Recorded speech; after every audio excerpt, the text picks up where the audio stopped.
Happy Halloween, everybody. This is your Week 9 Blue Rush preview show. The Giants are riding a 3-game losing streak, and they need to trick Jayden Daniels and the Commanders to treat the fan base to his first home win of the season.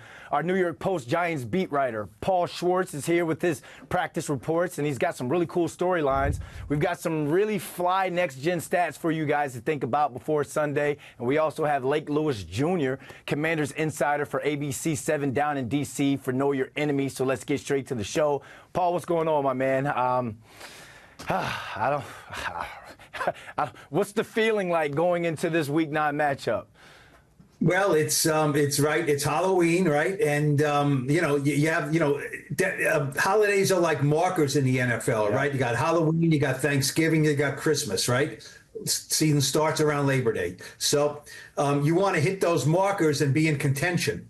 The Giants did not do it, right? Halloween is the first marker, and they're 2-6. They're not in contention. Season's not over, but you can't say they're in contention. The team they're playing this week is definitely in contention. So where are we going to be at Thanksgiving? I mean, I know where I'll be. I'll be in Dallas, but where will the Giants be? They'll be in Dallas too. What will this season feel like then? That's for a later podcast and later discussion. But right now, Halloween is all trick, no treat for the Giants. That's basically about it right now. Yeah, they're definitely facing an uphill battle, and you can't even think playoffs right now. You just got to think, get the first win. Get the first win. It's almost like what Aaron Boone was saying down 3-0 against the Dodgers. Just get that first win. Now, we saw what happened with the Dodgers-Yankees series, but that's baseball. Let's talk some Giants football.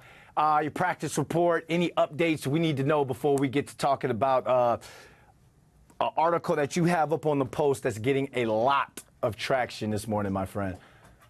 The big one is Tyrone Tracy, rookie running back, who, let's face it, looks really good, right? He had 129 yards in a victory in Seattle. He had 45 yards last week in a loss in Pittsburgh. You run for 145 yards against Pittsburgh, you're doing some damage. He is the best running back on the team, even though they signed Devin Singletary. He's in the concussion protocol. He was on the field on the side on Wednesday doing some stuff, okay, which is a better sign than like Malik Neighbors, who missed 2 games. He was not even outside, that first day he was available back. So, we'll see later in the week how that shakes out. I think there's a chance he plays, if he progresses through the protocol. You can't rush through these things, obviously. And don't forget that there's one less day to work with because they played on Monday night. So it'll probably be right up to the deadline with Tyrone Tracy. He's the big one because they need him. They need all hands on deck. He's one of their best players on offense. They need him. Yeah, the rookie hit high of miles per hour on that touchdown run of 20.6 miles per hour. That's the fastest of any Giants ball carrier the past 2 seasons. And we know about some of the guys that's touched the football wearing blue. So hopefully Tyrone Tracy Jr. gets healthy and can get out there and play, because I feel like this is going to be a game where Brian Daboll wants to run the ball to kind of take the ball out of Daniel Jones's hands, being at home. Paul, you've got an article up on the Post right now. Kind of explain what's going on when it comes to Daniel Jones, Jermaine Illuminor, and Brian Daboll.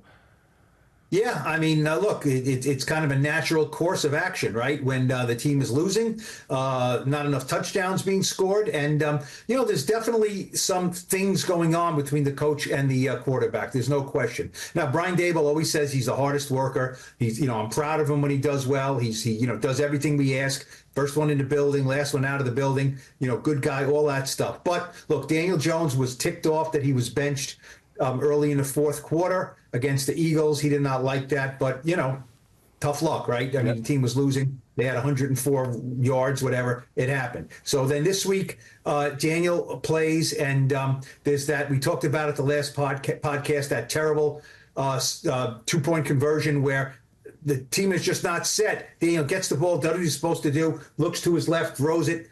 Nobody blocks. The play is botched. They don't get it. They end up losing the game, right? Not because of that, but certainly would have helped to cut the lead, under 8 points there. Daniel showed a lot of emotion on the field there. And Brian Daboll said, I like that. I like that emotion. He said, usually Daniel's pretty level-headed. I want him to be himself, but I don't mind the emotion. Now, I think Daniel does not like hearing that kind of stuff. You know what I mean? Don't forget, Daniel is a cool customer. Brian Daboll is the guy who has been accused, or certainly he admits he can fly off the handle. He's tried to do a better job in that. He's very emotive and emotional on the sideline. So, Daniel didn't like hearing, well, your head coach would like to see some emotion out of you, more emotion. He likes that. And Daniel said, I try to do a good job of controlling myself and controlling my emotions. So he was asked, why do you have to control that? Why do you control your emotions? He said, you think better, you play better, and there's a time and place for everything. And he kind of bristled when, it was intimated that, the head coach kind of thinks that, with a little more charisma, with a little more, machismo, a little more emotion, you will play better. Daniel said, I've always played really hard. I've always played really tough. I play with an edge. How I show that, how much I yell, I don't think that's directly correlated to that. So, look, is Daniel on thin ice here? He might be. He might be. They're not going to go the rest of the season with scoring 14 points a game and not mustering touchdowns. They don't want to bench him, but eventually, and they have no great inclination to want to play Drew Lock or Tommy DeVito. But eventually, there is an injury guarantee to be considered of $23 million. So if things really continue to head south, I think it's inevitable Daniel's going to get bounced at some point. Yeah, I mean, it's something to keep an eye on, Paul. I didn't think at this point going into week 9, after the offseason that they had, after the big plays that we saw all throughout training camp and on social media, you're seeing Wandale Neighbors and those guys do the Spider-Man memes. Really thought at that point, and there are times where we were talking at practice like, wow, Daniel looks better. The pass game looks better. That hype, that expectation has kind of fallen out of the window here. And we're at a point now where it's like for Daniel Jones, you wake up, just look in the mirror and just be like, you know what? It's whatever. Show emotion. Do whatever it is you have to do to feel like you're that guy and you can get yourself going for these games. Because at this point, when we're talking about what you get paid here in New York or in the NFL, it's a what have you done for me lately in the NFL. But I feel like here in New York, it's a what are you doing for me tomorrow? All right, you got paid, but now what? Are you bringing us championships? Are you bringing us to the playoffs? And you're not seeing that. And I think that's just, it's frustrating everyone. Fan base, just players, everyone. And you mentioned, through text this morning, Dexter Lawrence being frustrated. Losing sucks, Paul. A 3-game losing streak sucks. And I don't know how people want, people to say the right things when they're on the podium and all. Losing sucks. And it's like you, as a head coach, you have to keep everyone together and to go forward. But at the end of the day, you can kind of see it. Like you can kind of see some of it. All the effort's there. But at the end of the day, it's like it's you got to win games. You got to win games in the NFL. So you were talking about Dexter Lawrence being frustrated. What do you mean by that? Yeah, well, one thing before I get to Dexter, Jermaine Illuminor was interesting because after the game, Brian Daboll comes out and says, asked about that sack, specifically asked about his coaching. Why did you leave Jermaine Illuminor on an island to go against T.J. Watt? And that's dumb coaching, right? And Daboll said, well, Daniel feels terrible about it. He was looking at the coverages and trying to figure out the coverages, and he forgot to motion the rookie tight end Theo Johnson over to help chip block there. Okay, so I'm thinking to myself, that's interesting. Very often he does not just come out and say, okay, it was this guy's fault. It was Daniel's fault. He usually keeps that in house. But, Daniel said, I was okay with that because we had talked about it beforehand. But interesting, Jermaine Illuminor in the locker room after the game against the Steelers, Daniel went to Jermaine Illuminor and said, look, I'm going to say in my press comments that I screwed up there. It wasn't your fault. And Illuminor told me the other day, he told Daniel, don't do that. You don't have to do that. He said, please don't. I don't need you to go through that. I already, he said, you don't, it's my job to protect you. You don't have to protect me, but Daniel said, nope, I'm doing it. And he did it. I asked Illuminor what he thought about that. He said, look, I already love DJ, but I appreciated that for sure. He said he's been through enough scrutiny in this place, and I don't want him to have to take any more of that. So that is really that's a good teammate, right? Yep. Jermaine Yep. Illuminor was like, Daniel, you don't have to do that for me. I'll take it. So I asked Jermaine, what would you have said if Daniel didn't say that and we all, came to you in the locker room and said, what the heck happened on that strip sack, fumble, turnover, where TJ Watt got around you? And he said, I would have just said, I have to do better. I have to do better. I'm not going to hold, DJ, hold him out to dry and things like that. So that was interesting. I think some of the targets, some of the receivers are growing frustrated by what's going on in the passing game. But it was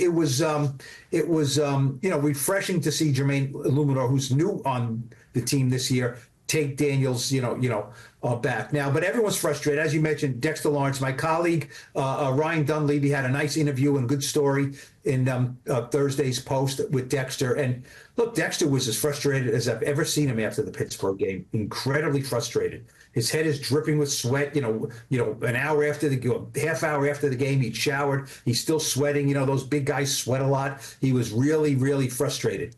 But Ryan asked him, the trade deadline's coming up. The team isn't winning. Would you kind of think maybe, maybe you send me to look, the Giants aren't trading Dexter Lawrence, but, would you welcome something like that? And Dexter Lawrence said, I do see my name up there. And he pointed to in the Giants locker room, all the Ring of Honor members have their names up in the locker room, right? He said, I do see my name up there. That means more to me than getting traded. I think this organization, anybody would want to have their name up there. So Dexter is signed for the long haul. He's in it, but he's growing frustrated, and they all are. And that's where, and that's why when we had that reports that he was going to take care of it or they were going to handle that Tay Banks effort issue eternally and in-house, that's where that comes from. Because, any player can see his name on Twitter, like, oh, get the name thrown out there for trade bait. But if you really love an organization, you're like, you know what? I don't want to move. I don't want to move my family. I don't want to move my dogs. He's got some pretty cool dogs, if people saw that feature on him.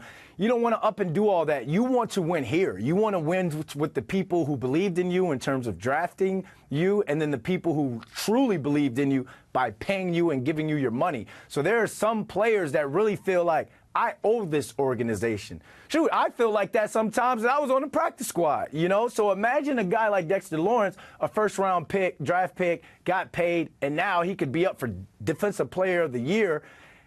But the losing continues, and the losing will separate and divide any locker room, any fan base out there, Paul. And we're talking about a record of 16-24-1 at home since October 31st, 2019 to today, October 31st. That can grow on anybody. But the effort on Sunday, I think that's something that we're going to put to bed, because you can't not go 120% in front of the home crowd who's already been upset that you haven't won a game yet. So I think the effort's going to be there, and I'm sure that you guys are going to talk to the defense after and be like, what do you think of this guy? What do you think of that guy? I don't think it's going to be any call-outs or anything after this game. Everybody's frustrated, though, Paul. Everybody is frustrated. Look, they've scored one touchdown at home this year. Right. It's inconceivable. And, the last time they played the Commanders in Landover, Maryland, the Giants scored 3 touchdowns. Daniel Jones, 3 touchdown passes, right? Malik Neighbors, his first one. Wan'Dale Robinson, they scored 3 touchdowns. That should be 21 points. They had 18 points because they didn't have a kicker. And they lose the game 21-18 on a walk-off field goal. The defense did not allow a touchdown. Yeah. Right? They got 7, Austin Siebert, right? He got 7 field goals in the game, including the walk-off. They lose 21-18. That set a lot of this bad stuff in motion. But that's kind of been the anomaly, because the Giants had 3 touchdowns. They'll kill for 3 touchdowns Sunday against the Commanders. They'll kill for it. They actually have a kicker, so maybe they'll, 3 touchdowns will add up to 21 points. But you cannot go game after game after game and just not scoring touchdowns at home. It's ridiculous. And I think there will be opportunities for them to score touchdowns in this game. The Commanders do not have a lights out defense. They're kind of like, we'll get into it. They're kind of winning games. They're finessing and massaging their way to wins against not a lot of good teams. their day of reckoning, I think, will come in the division. The Giants hope it starts this week. Yeah, you're just hoping the Giants aren't a victim to their success. Again, you think about Brian Daboll's first year, all the hopes and the expectations, boom. We talked about training camp, the hopes and expectation of the passing game and Daniel Jones, boom. Now you've scored 3 touchdowns against this exact team on the road. Now there's going to be the expectations that you should be able to carve up this defense, whether it be passing the ball or throwing the ball. But we've seen what has happened with these expectations. And, I mean, Dexter Lawrence, Azeez, the entire Giants defense has to get ready for a Commanders run game that's, top 3, top 5 in the NFL. I think the Giants are going to try and protect Daniel Jones in terms of trying to run the ball and, to not have him have to control a game at home. You still want to throw the ball because you've got, such a dynamic wide receiver in Malik Neighbors, who had 10 catches the last time against the Commanders. But it is going to, that first half, Paul, that first quarter, I feel like there's going to be a lot of angst and anxiety throughout the stadium, watching the Giants offense and watching the Giants defense try and stop one of the most electric storylines in the NFL in terms of Jayden Daniels and this Washington Commanders offense. All right, week 3, right? Commanders on the ground, 215 rushing yards.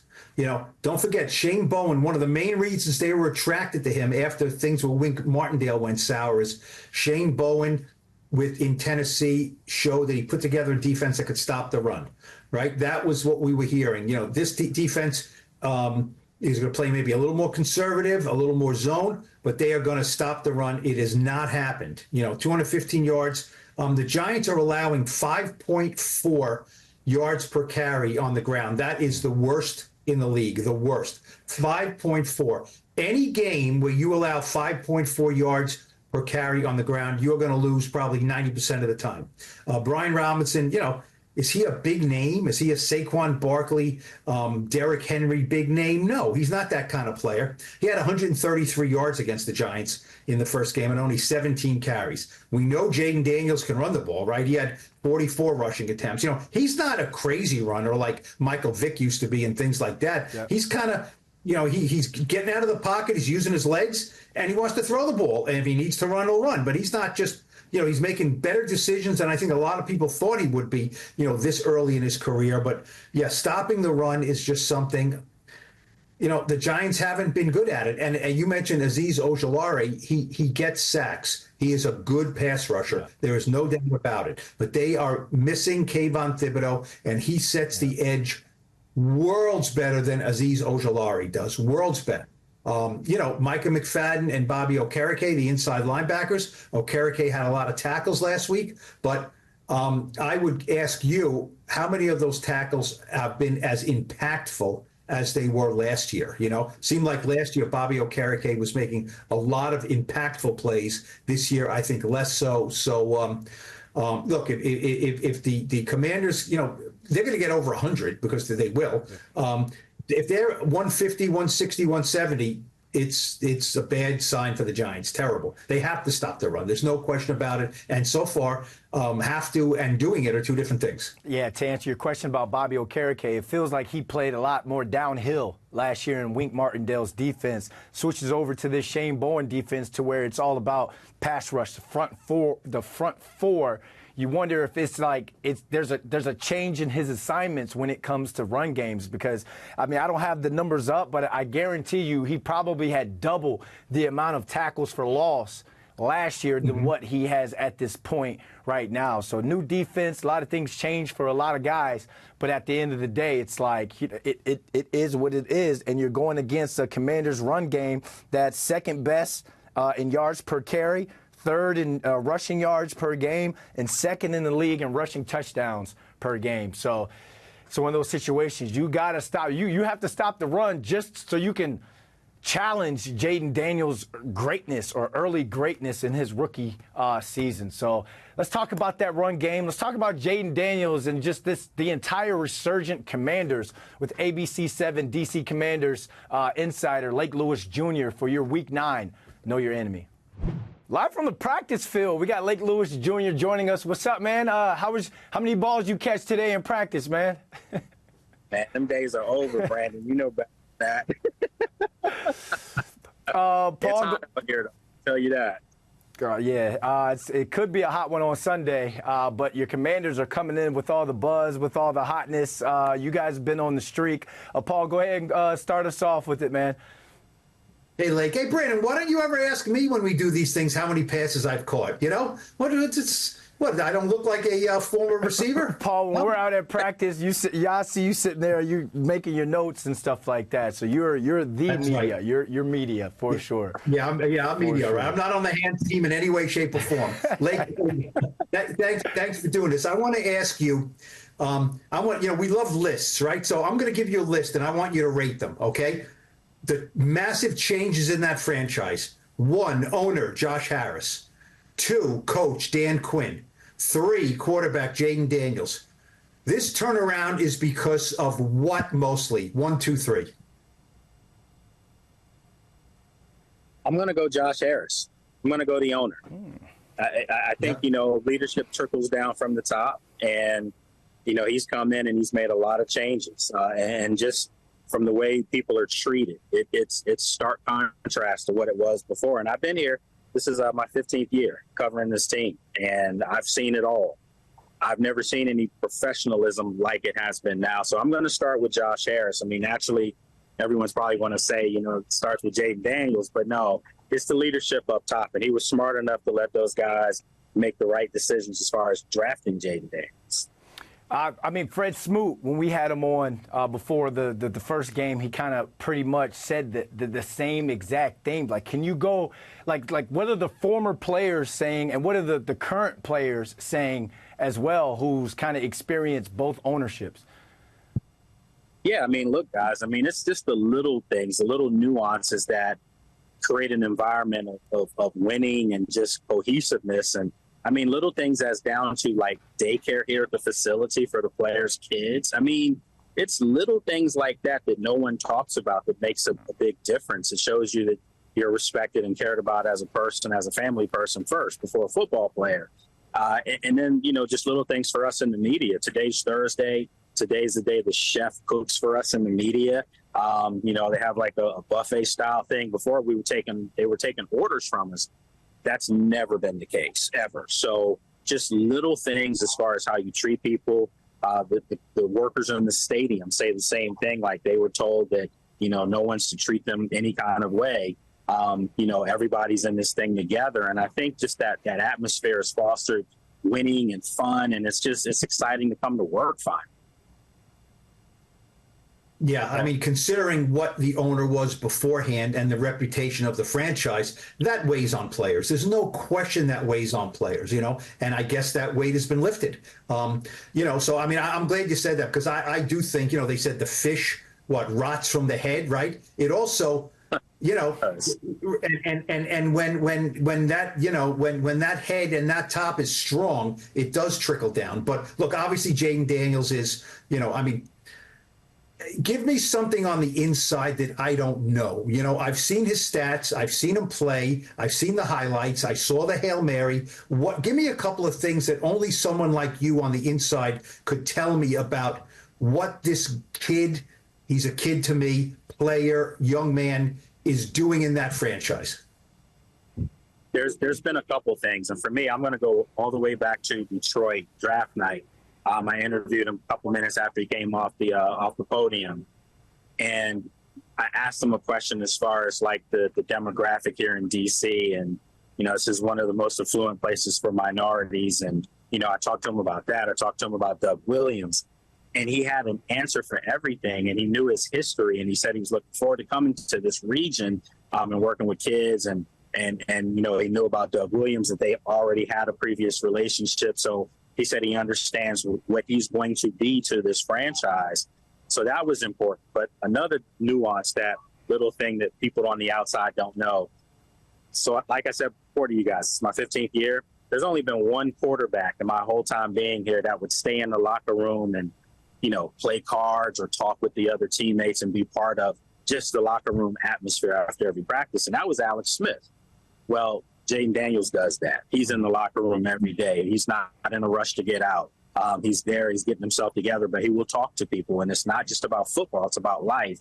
And just the maturity and that kind of leadership, I think that the players felt like, he's not being, given preferential treatment or being treated any differently from them.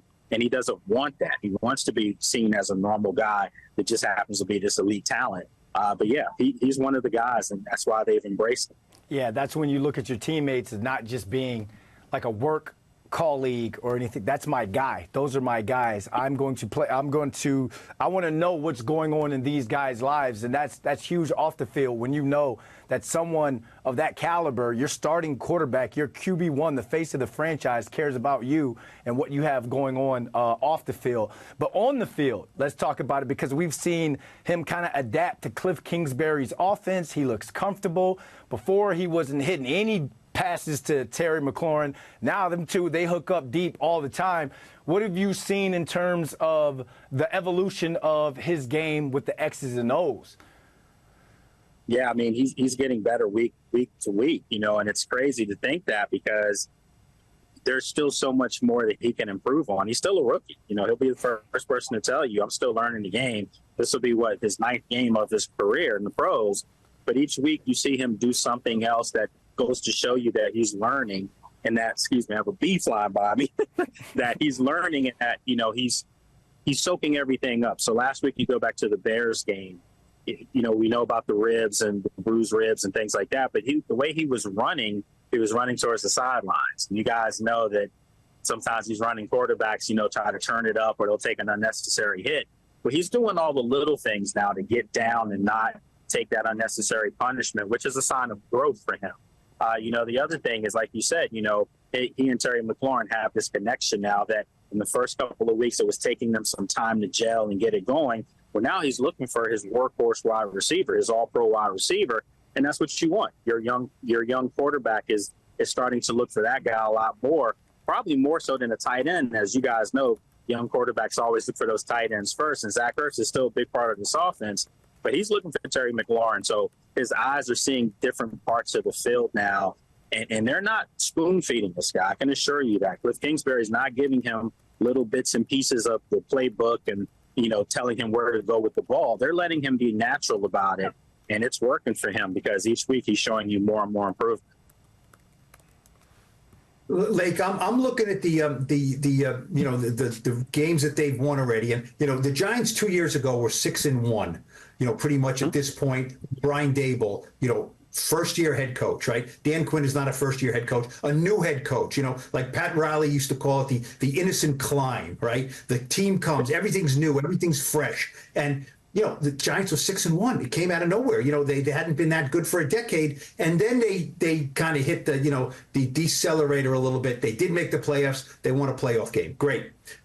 So I look at the Commanders now. They're still in the innocent climb phase. That doesn't mean it's not real, but it's all new and all fresh. Okay, so I'll take the counter of that a little bit. They beat the Giants. The Giants are 2-6. They beat the Bengals. The Bengals are 3-5. They beat the Cardinals 4-4. They beat the Browns 2-6. They beat the Panthers 1-7, and they beat the Bears. Right? They definitely beat the Bears. They beat them. It doesn't matter if it's 40-0 or on one of the great Hail Marys and one of the worst Hail Mary defenses you've ever seen. The Bears are 4-3. So they have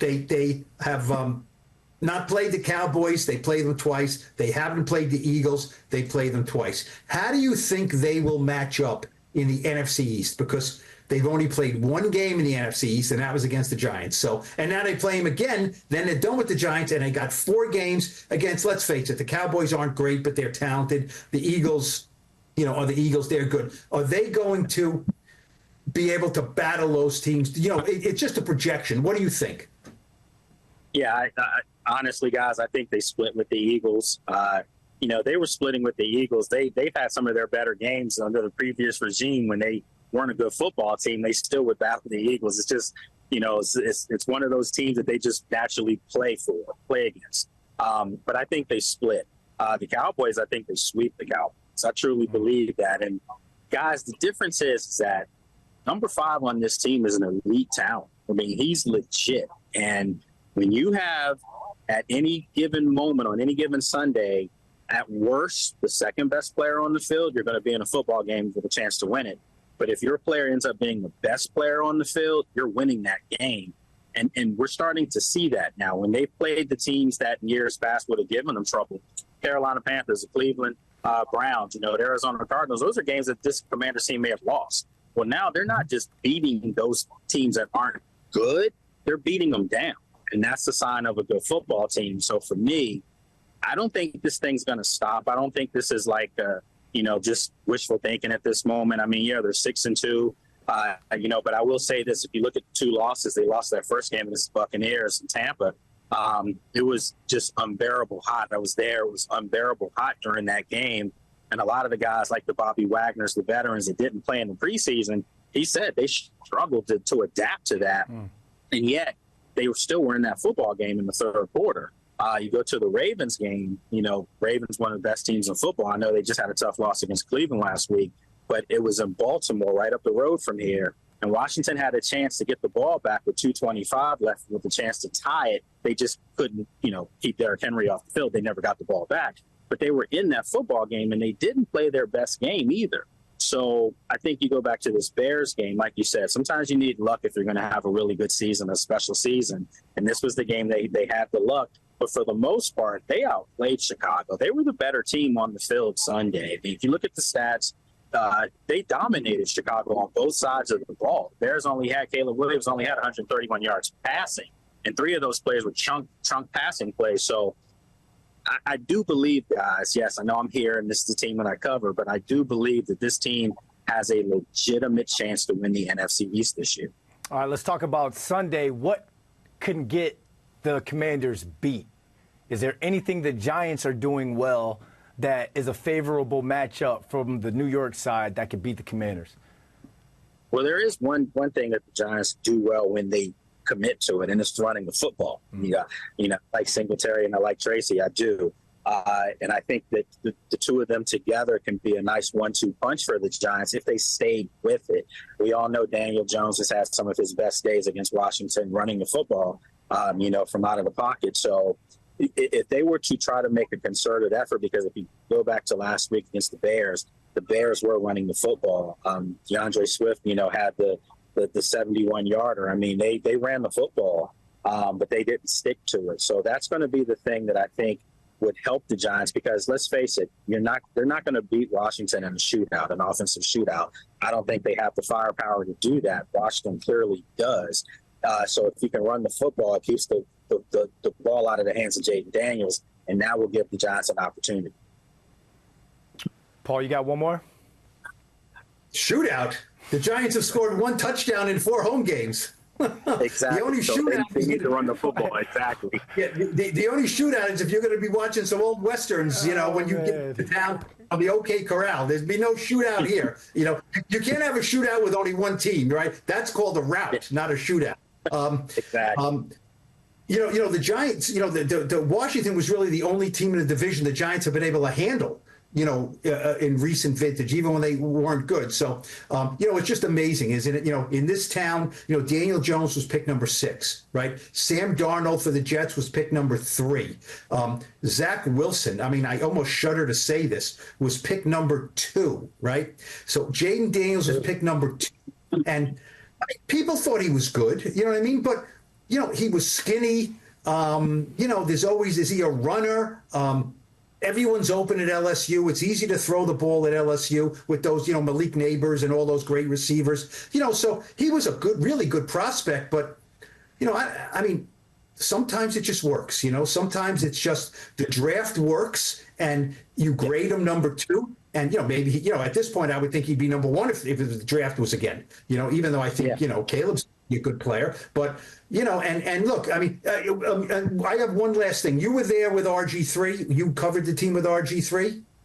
Yes, sir. I remember covering those games as a rookie. And I remember talking to Justin Tuck. The Giants had beaten RG3, and Justin Tuck was sitting there with his head down like, I don't want to play this guy twice a year. I don't want to play this guy twice a year. I'm getting too old for this, and he wasn't even old. What is the difference? I mean, RG3 obviously had injury problems and he didn't have the staying power. But as a rookie, we all thought RG3 was the next big thing. What's the difference, if there is a difference here? Oh, there's a tremendous difference. And Robert's my guy. You know, I actually tore my Achilles playing ball with him. So that's a friend. But Jayden's a superior player. I mean, and there's you can't mince that. You can't hide or lie about that. Jayden is something that I'm not sure if we've seen. And I say that because, yeah, you can make a comparison to Lamar Jackson as far as the running style. And Lamar still, to me, is the king of that. He's the best running quarterback in the game. And he's an above average passer. He really is.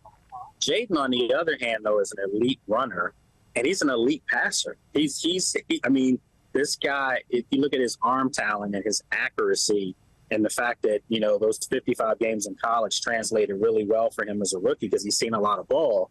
He's just a superior talent. He's only going to get better. And there's no gimmicks in this offense. They're not running, you know, Kyle Shanahan's offense from back in 2012, where a lot of it was Baylor from college. And, you know, no, they're running, you know, true sets that Brandon can attest to. You know, they're spreading the ball out. You know, he's under center sometimes. I mean, this is what I'm saying is like, they're doing everything that a veteran quarterback would do on an offense, and he's doing it as a rookie with no spoon-fed being done. So to me, you know, Robert took this town by storm in his rookie season, but you saw his flaws. Obviously, you saw the great things that he could do. Remember the long run against the Vikings and things like that. But Jayden has this team here believing something a little different. It's sustainable. They're believing that this is something that, if you see how good he is right now as a rookie, you can only imagine where he's going to be 3, 4, 5 years down the road in the same system, hopefully with these same coaches. That's going to be the big question. That's the biggest question that's going to be asked is, if they keep winning and they keep producing offensively, does Cliff Kingsbury get another head coaching job next year or the year afterwards? So that's like the big question that goes around town now. Final thoughts on this game on Sunday. Close us out, Lake. Man, you know, it's an NFC East game, and I think for anybody to think that Washington's going to go up to New York and just totally, you know, blow their socks off, I think would be mistaken. I do think Washington wins the football game, but I think it's a game that they pull away in the fourth quarter. You know, I am taking them to cover their spread. I think, if I'm not mistaken, it's like I think it's 5 or 6, something like that. But I think Washington wins the game by 10 points or more. But I do think it'll be a highly contested football game, but the Giants just don't have enough firepower to keep up with this Washington offense. And we haven't talked about it, but Washington's defense over the last 4 games has been one of the league's best. So they're starting to ascend as well and match the pace of the offense. You know, again, the Giants are going to have to force some turnovers and run the football. And if they can't run the football, they might be on the verge of getting blown out. Oh, that was nothing else there after that one, man. You just put that together. That was well put right there. Thanks for hopping on with this, Lake. We'll see you at the stadium on Sunday. You're coming up, right? All right. Yes, sir. Yes, sir. Definitely. We'll see you Sunday, man. See you Sunday. All right. Thanks for going, guys. Appreciate it. All righty. Hey, thanks for that, Lake. Hey, Paul, got to stop the run. Got to stop the run. They're having a lot of fun down there in D.C., which we honestly did not expect heading into the season. But at the end of the day, it just goes to show what hitting on a quarterback in terms of draft pick, what that could do, how that can change the franchise. So let's take a look at some of the next-gen stats powered by AWS and, of course, some match insights heading into this division game. There weren't many to choose from, Paul, so I did my best here. Jayden Daniels, 71.9 completion percentage against the blitz, would be the highest of a rookie quarterback since at least 2018. How does Shane Bowen, Giants DC Shane Bowen, play him the second time around? Well, I think I was talking to Micah McFadden about this the other day, and he said, look, first of all, you got to have everybody in a gap. You know what I mean? And then whoever is assigned to the quarterback has to understand his role and, you know, and understand that sometimes it might be you. It's not going to be one person, you know. It's not like they're going to put Isaiah Simmons out there for 60 snaps and say, you're going to spy Jayden Daniels. I don't think they'll do that. But you know, so in certain situations, it could be McFadden. It could be, you know, it could be Isaiah Simmons. It could be Okereke. Whoever it is, that person has to realize, okay, I have the assignment of the quarterback here. I can't have my eyes and my legs doing things that, I got to be focusing on the quarterback. I don't think you blitz him like crazy. I don't think, Shane Bowen likes to do that anyway. He does some of that, but I think he does feel that he can get pressure on the edges with Ojulari and with Brian Burns, certainly up the middle with Dexter Lawrence. They didn't do a great job of that the first time around. But you know what? It's like anything. It's like a boxer. It's like a pitcher, right? The second or third time, they faced him once. So now they know his speed in real time on the field. They didn't solve him, but they know it's not just tape stuff and kind of like watching it. How do I match up? If he takes his first step, how far do I have to be? They kind of have a better sense of that now. And like I said, Daniels is not looking to run like crazy. He's looking to make plays with his legs and then get the ball down the field. He's really a really impressive rookie. And on top of that, he's really become in sync with Terry McLaurin on the outside, Paul. A lot of these plays that he's made with Terry McLaurin has been down the field throws. I think they hit one for like 65 yards the other day against the Bears in that win. This is a redemption game or a get-back game for Tate Banks. If Tate Banks has a really good game, a really good outing against Terry McLaurin, is he out of timeout, Paul? No. You don't get out of timeout. Doesn't start from zero. But in the past, Deonte Banks, last year and the first game this year, he's done okay against Terry McLaurin, right? Yep. And, you as a former receiver, right, you're a receiver. What do you hope? Don't draft a receiver in the first round. Please draft a quarterback in the first round, right? So this is like a new lease on life for Terry McLaurin. His whole career in Washington, they've had, not the answer at quarterback. They've had guys who could function, but not like Jayden Daniels. McLaurin has 4 touchdown receptions this year. That's twice as many as any other wide receiver on the team. Okay. In the first game, I think McLaurin had 6 catches, mostly against Banks, 22 yards. Right? You'll give that up all day. 6 catches for 22 yards. That's nothing, right? But, look, all eyes are on Deonte Banks here from the Giants, their front office, their coaching staff, the fans, the media, because he got benched last week in the second quarter for something that happened on the field or perhaps something he said to Brian Daboll, something he maybe have mouthed off on the sideline. I'm not sure about that, but it's possible because there was nothing really blatant in that game. Yeah. Najee Harris vaulting over him was not blatant. I mean, guys do that. Running backs do that to smaller defensive backs all the time. It's not that big of a deal. Smaller guy goes down, bigger guy jumps over him. It's the way it is. You don't want it to happen, but it's not a big deal. So. And twice earlier this year against CeeDee Lamb and against Jalen Hurts, he did not. Deonte Banks did not have enough effort on plays. So. He's got 2.5 strikes on him right now. And, and Brian Daboll, I think, is putting his neck out here because he said, I'm not benching him. He's going to start. The easy things for these coaches to do sort of is to say, no, he's not starting. I won't have that on my team, a lack of effort. Okay, now that hurts the team, right? He's their best cornerback. He's not Deion Sanders, but he's their best cornerback. You take him off the field, you hurt your whole defense. You hurt your whole team. But sometimes coaches have to do that, right? So Brian Daboll not only said he's starting, he also said this week, I think we're in a good place. I have confidence in him.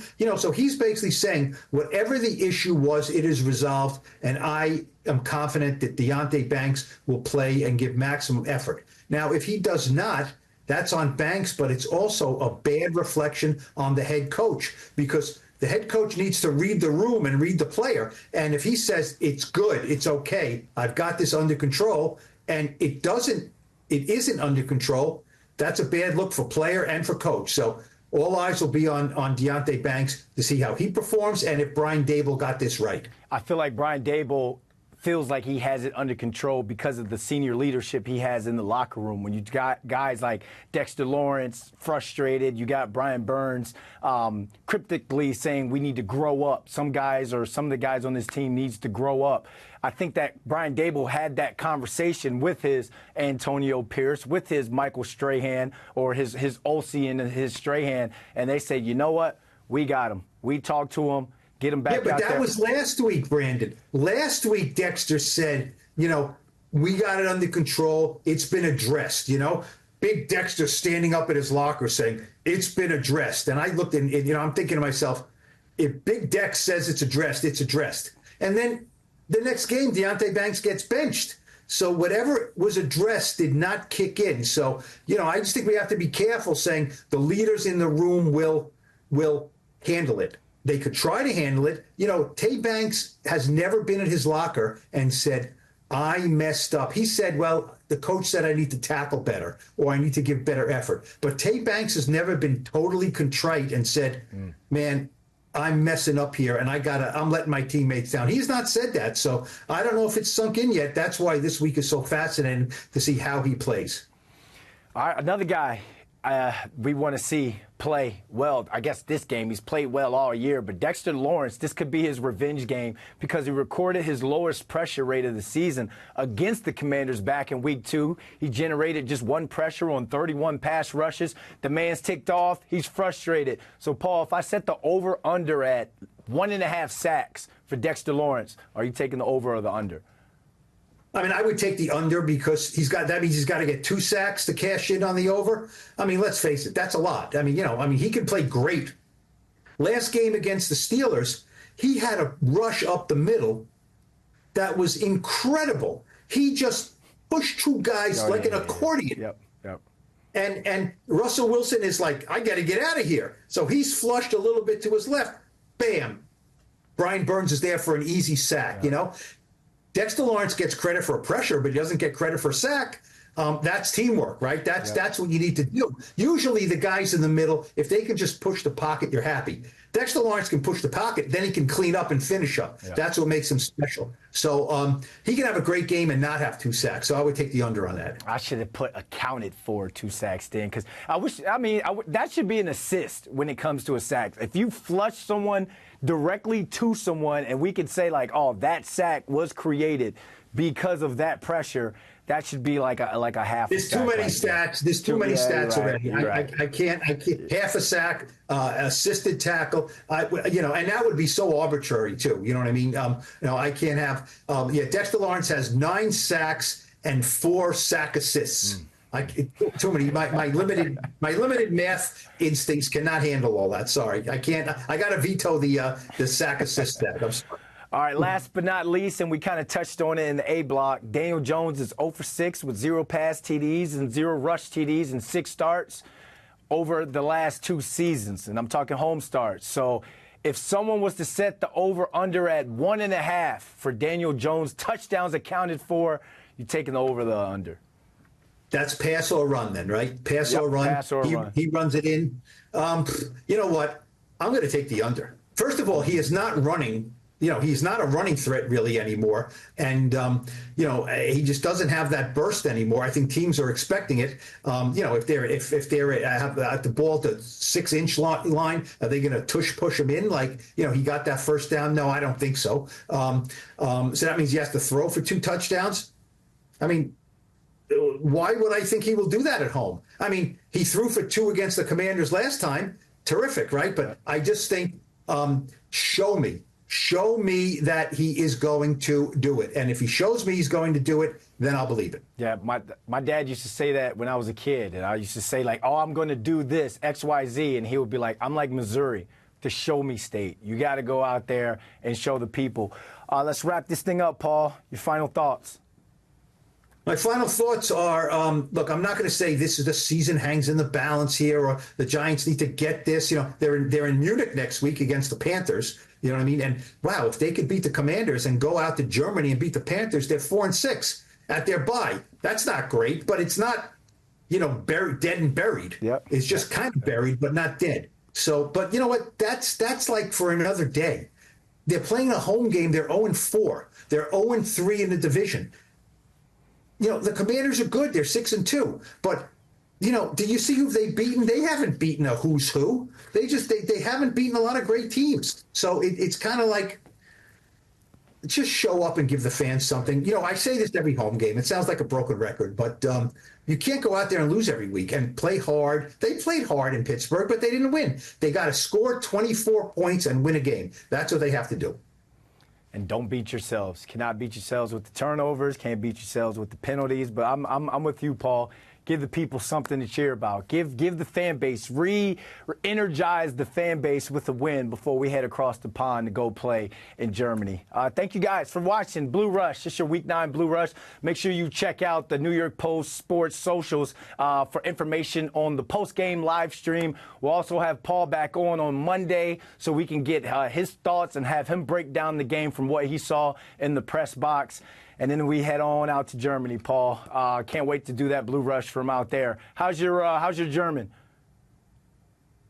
How's my German? Wiener Schnitzel. I could probably say a bunch of foods. All right. You know. All right. Rouladen, Sauerbraten. So, I won't starve there. Yeah. I'll just point to things and order them. I'll be fine. I like it. I'll be fine. I think they're pretty much a bilingual city. I think we'll be fine over there. But, look forward to spending time with you there. It'll be interesting. It'll be a lot better for the Giants if they're coming off a win. Yeah, I mean, they really will be. They really will be. Absolutely. Yeah. And it all goes down Sunday at 1 p.m. We got Giants Commanders at MetLife Stadium. Thank you guys again for watching our Blue Rush preview show.